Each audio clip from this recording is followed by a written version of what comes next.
তো বন্ধুরা আমি কিন্তু না রান্নাটা স্টার্ট করা শুরু করে দিয়েছি।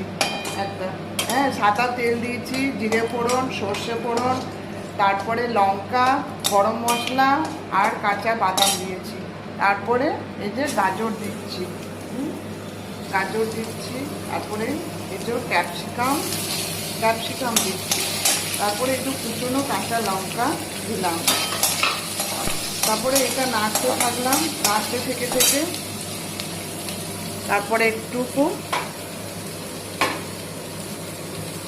কিশমিশ দিলাম। কিশমিশ দিলাম।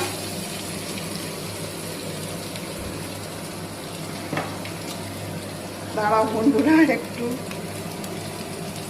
এই যে নুন দিলাম, একটু নুন দিলাম, একটু হলুদ দিলাম একটু কালারটা আসার জন্য। তারপরে এটা নাড়তে থাকবো। এটা একটু ভাজা হবে।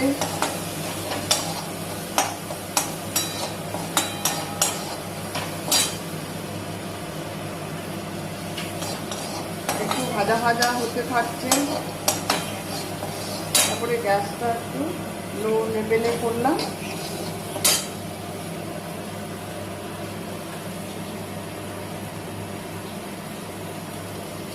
তারপর একটু জল দিলাম, দেখুন একটু হালকা সবজিটা একটু হালকা নরম হয় যেন, একটু সেদ্ধ হয় যেন, বা একটু সবজিগুলো একটু নরম হয়ে যাবে।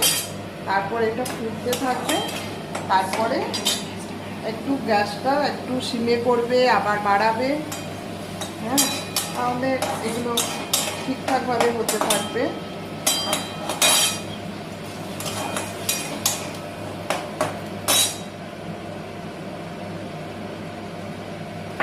আসলে একটু গাজরগুলো একটু ভালো করে সেদ্ধ না হলে পোলাওটা খেতে ভালো লাগে না।